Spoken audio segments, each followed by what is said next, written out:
Bonjour, bonjour. Nous poursuivons notre série de vidéos sur la situation en Équateur à quelques mois des élections présidentielles puis des législatives. Donc, les élections présidentielles auront lieu au mois de février 2021. Donc, les deux rives vous proposent une série de vidéos pour essayer de saisir les enjeux de ces prochaines élections présidentielles.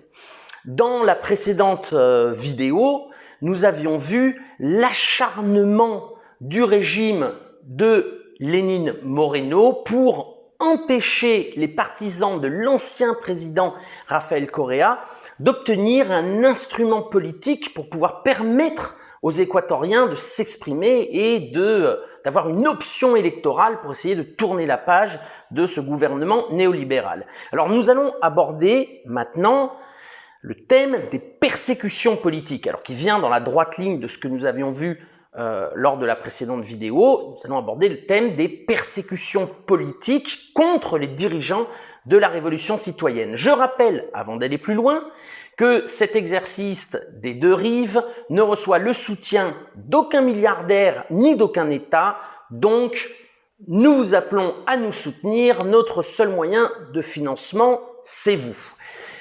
Ceci étant dit, la page de pub étant terminée, nous allons pouvoir un peu présenter justement cet acharnement politique, ça je crois que c'est très important, à travers la manipulation de la justice, ce qu'on appelle le lawfare, la judiciarisation de la politique, c'est-à-dire l'utilisation politique de la justice pour écarter des adversaires, des concurrents, des options politique. Alors évidemment, ce lawfare va s'abattre d'abord sur le premier des concurrents, qui n'est autre que l'ancien président Rafael Correa, et donc qui a été traîné devant les tribunaux en son absence, bien évidemment, puisqu'il est, comme vous le savez, en Belgique, il réside en Belgique, et sur une affaire donc de pot de vin qui aurait eu lieu lors de son deuxième mandat. Et effectivement, on voit quand on s'intéresse à ce cas judiciaire que cette affaire ne tient pas debout, que la plupart des pièces à charge ont été fabriquées, les témoignages sont douteux et en fait ce qu'on voit c'est un montage judiciaire dont le but est d'empêcher que l'ancien président Rafael Correa, qui jouit encore d'une très grande popularité en Équateur au sein du peuple, donc de l'empêcher de revenir dans son pays et aussi de l'empêcher de se présenter à des élections. Alors, malgré toutes les embûches déjà pour trouver un parti politique qui puisse accueillir les partisans de la révolution citoyenne, Rafael Correa a tout de même essayé de se présenter, mais pas à la candidature pour la présidence, mais pour la vice-présidence, donc en lien dans un binôme avec le jeune économiste Andrés Araúz. Nous reviendrons sur le parcours et la signification de cette candidature dans une autre vidéo. Et donc, dans un premier temps, il y a eu des primaires au sein du parti Centro Democrático qui a accueilli les partisans de Correa pour définir quelle serait la meilleure option électorale, et ces primaires ont abouti donc à la désignation de Andrés Araúz comme candidat à la présidence de la République d'Équateur et Rafael Correa à la vice-présidence. Évidemment, alors d'une part, malgré le résultat de ces primaires, le Centre national électoral a empêché l'ancien président Correa de pouvoir s'inscrire légalement à cette élection. Andrés Araúz s'est inscrit seul pour l'instant. Nous verrons les conséquences un peu plus tard. Et puis surtout, Rafael Correa, qui s'était pourvu en cassation donc dans cette histoire de supposé pot de vin, la Cour de cassation a réitéré une condamnation de 8 ans de prison et 25 ans d'inéligibilité. Alors 25 ans d'inéligibilité, ça emmène Monsieur Correa à ses 82 ans, donc comme ça ses adversaires sont plutôt tranquilles en Équateur. Toujours est-il que évidemment là encore, une fois que ça soit par le Centre national électoral ou par la justice, on a écarté évidemment l'option qui aurait eu le plus de poids, de poids politique et de poids symbolique pour pouvoir remporter l'élection. Alors, cette persécution contre Correa ne fait pas l'unanimité au niveau international. Et figurez-vous que une fois la condamnation émise en première instance, l'Équateur avait donc demandé à Interpol d'émettre une notice rouge pour pouvoir procéder avec la Belgique à l'extradition de Rafael Correa en Équateur, et Interpol a refusé de placer Rafael Correa en notice rouge, ce qui montre bien aussi que les instances internationales considèrent finalement ce jugement comme un jugement politique. Le refus d'émettre cette notice rouge l'exprime évidemment très bien. Cette persécution ne va pas s'arrêter au cas de Correa, parce qu'il y a vraiment dans le gouvernement de Lénine Moreno, depuis ses débuts, une volonté de décoréiser la société équatorienne. Nous en avions d'ailleurs parlé il y a quelque temps avec l'analyste politique Amaury Chamorro sur cette décoréisation de la société. Il était d'ailleurs très dubitatif. On va l'écouter. No existe la descorreización del país. No es porque votas a un funcionario público por el ser correísta o por haber actuado en el gobierno del presidente Rafael Correa que tú estás descorreizando. Cada vez más Rafael Correa es más fuerte en el Estado ecuatoriano. Las encuestas dan que en cualquier momento, contra cualquier candidato y cualquier escenario, el presidente Rafael Correa ganaría una elección en primera vuelta. Entonces, el correísmo existe en el corazón del pueblo, de la gente, no de la burocracia. La burocracia ecuatoriana de los últimos 10 años que permitió el desarrollo del Ecuador, alcanzando indicadores de desarrollo económico, humano, social, sin antes visto en la historia del país, volverá a hacer eso, desde que el pueblo salga a las calles y vuelva a disputar el espacio. Et effectivement, cette volonté de décoréisation, non seulement en s'en prenant aux grandes réalisations de la révolution citoyenne, mais aussi à ses leaders politiques les plus importants, alors évidemment le Correa d'une part, mais ensuite beaucoup d'autres, hein.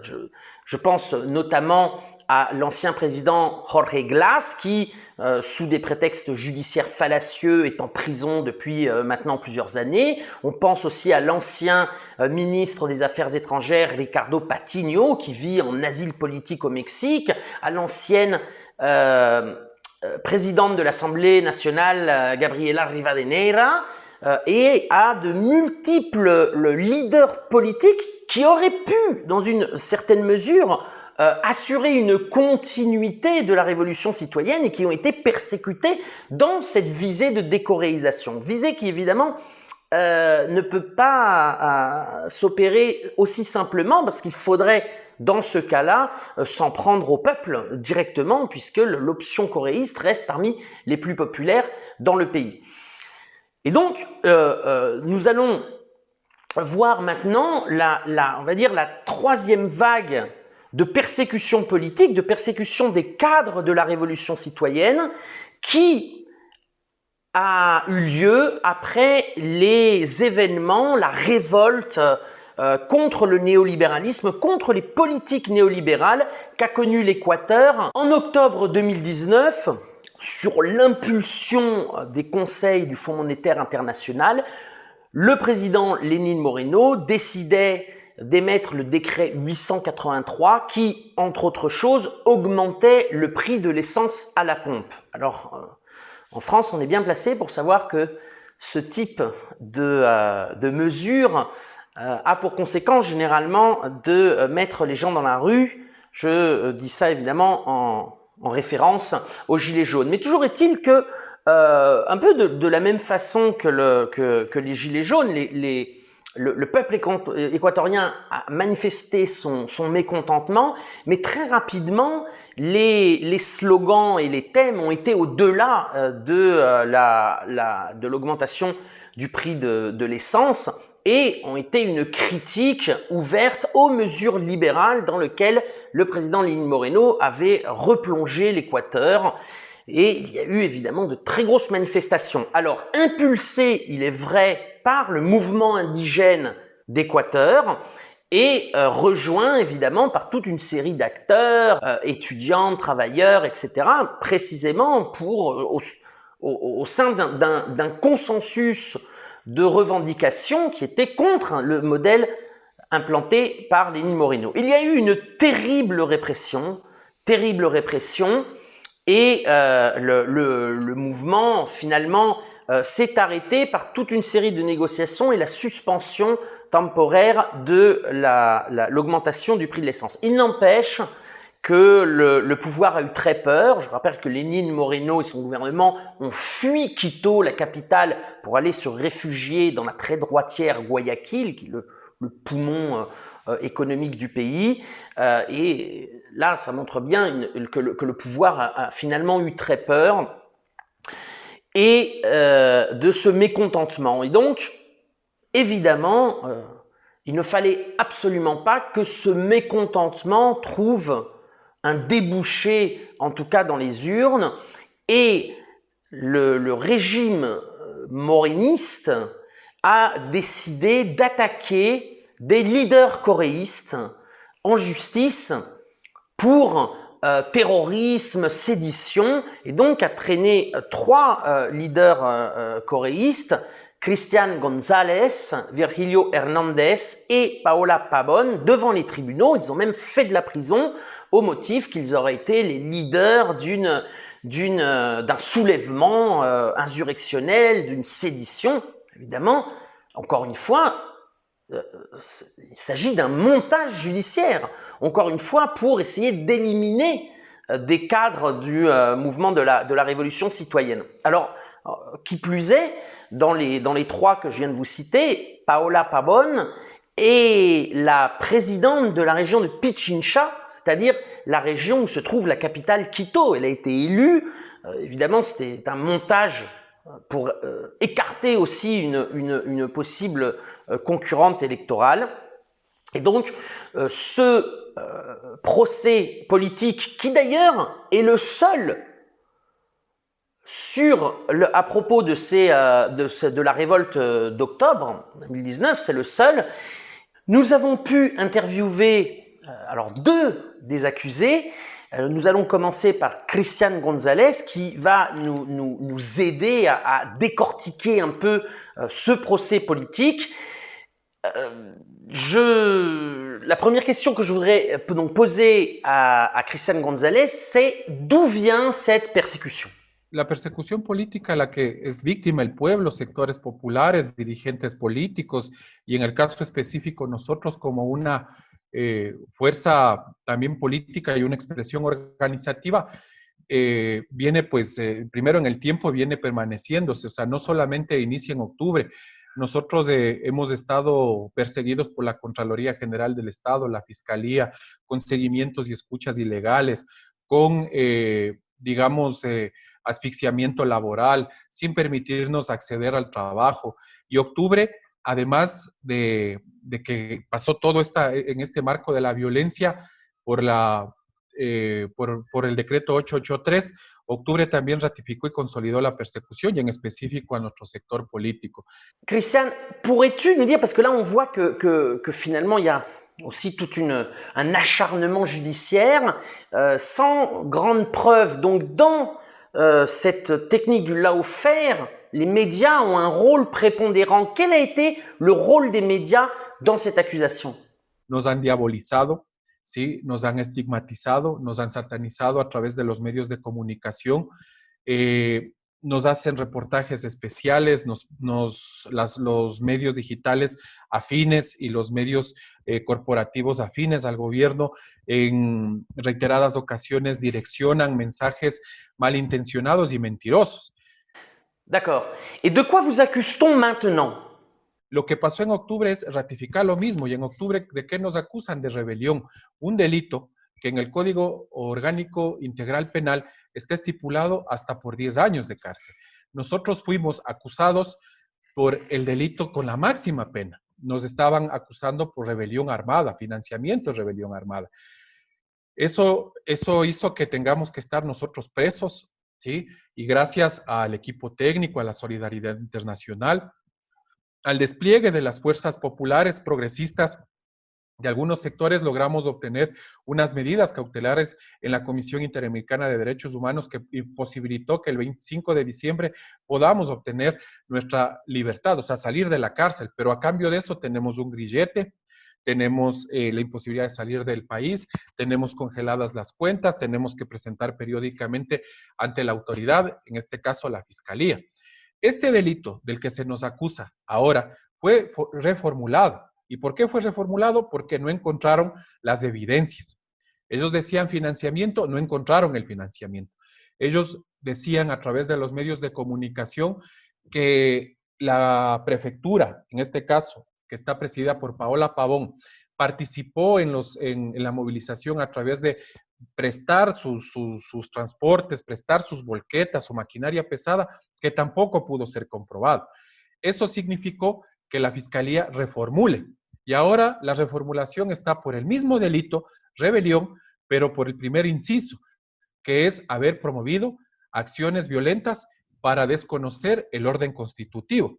Ahora tendrán que demostrar si es que nosotros hemos participado en acciones violentas, si es que nosotros hemos llamado a irrumpir el orden constitutivo. Merci Christiane, évidemment, toute notre solidarité, la solidarité des deux rives et j'espère de ces auditeurs et téléspectateurs dans ce jugement qui évidemment n'est pas fini.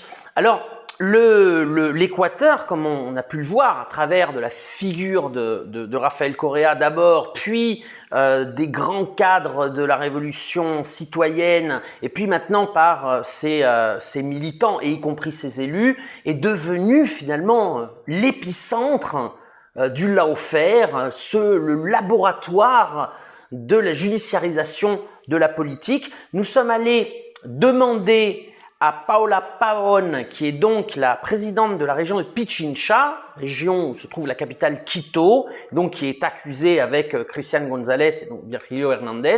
Nous sommes allés lui demander quel message elle voulait faire passer à l'international sur la situation que vit l'Équateur en ce moment. Que la judicialización de la política mina la democracia y en muchas ocasiones las instituciones, el resto de instituciones, las distintas funciones del Estado, los partidos políticos, las organizaciones de derechos humanos, que de una u otra manera tienen una adscripción ideológica política, prefieren no tomar partido en la judicialización de la política.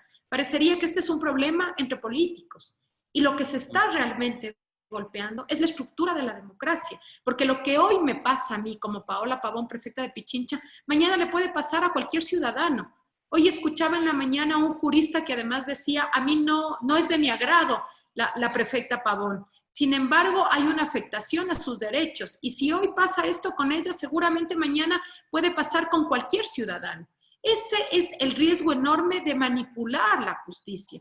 Por eso cuando tú me dices, ¿cuál es tu mensaje? Mi mensaje es este. Mi mensaje es a las organizaciones de derechos humanos del mundo, del Ecuador, no nos hagamos que miramos hacia otro lado. Veamos cuál es el problema y exijamos que exista una administración de justicia sin manipulación, sin tinte político. He insistido mucho estos días, a los adversarios no se les encarcela, a las ideas distintas y diferentes no se las apresa, se les enfrenta en las urnas. Y también ahí mi siguiente llamado, es fundamental que en el Ecuador se den elecciones. Tenemos mucho temor de que bajo el paraguas del COVID, porque además utilizan la pandemia cuando les conviene, bajo el paraguas de la pandemia se aplazan las elecciones en el Ecuador. El Ecuador está a punto de un estallido social y político. Estamos enfrentando una grave crisis económica. El último semestre más de 1 millón de ecuatorianos han salido a la pobreza. Están en la pobreza, han perdido sus trabajos. Por lo tanto, que se mantengan las elecciones en febrero del próximo año, sin eliminar candidatos, sin eliminar partidos políticos, sin hacerlo a discreción, es una salida democrática. Queremos una salida democrática. Porque además, mi posible encarcelamiento se da en este marco también, en el marco ya de un proceso electoral en donde se busca descalificar a los candidatos y candidatas que son parte de la Revolución Ciudadana. Donc voilà, comme on peut le voir, évidemment, il y a un acharnement, encore une fois, politique pour écarter les différents concurrents ou les différents maillons du parti de la Révolution citoyenne. Alors, dans le cas de la présidente de région, c'est une anecdote, mais je l'ai connue lorsque je vivais en Équateur. J'avais fait une tournée avec elle de sa circonscription électorale, donc dans la région du Pichincha, et je peux vous assurer que c'est une personne très proche des bases populaires et une bosseuse acharnée. Donc c'est pas anodin qu'elle ait été élue au poste de présidente de région. Et évidemment, depuis ce poste d'élu, c'est une menace claire contre le régime de Lénine Moreno. Donc voilà à quoi s'affrontent aujourd'hui les partisans de la révolution citoyenne, une persécution politique qui, si elle avait lieu au Venezuela, au Nicaragua ou à Cuba, ferait évidemment la une de tous les médias dominants. Comme c'est l'Équateur et que son gouvernement est aligné sur les positions étrangères, de la politique étrangère de Washington et sur les positions économiques du néolibéralisme, évidemment, on n'en parle absolument pas.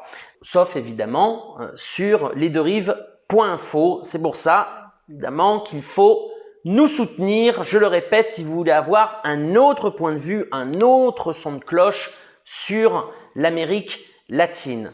Alors, malgré cela, il y a le camp coréiste a réussi pour l'instant, on est encore en suspense pour savoir si la candidature d'Andrés Araúz et maintenant du journaliste Carlos Rabascal, poste de vice-président, va être acceptée ou si même le régime de Lénine Moreno va oser empêcher cette candidature qui, je le répète, est très populaire en Équateur.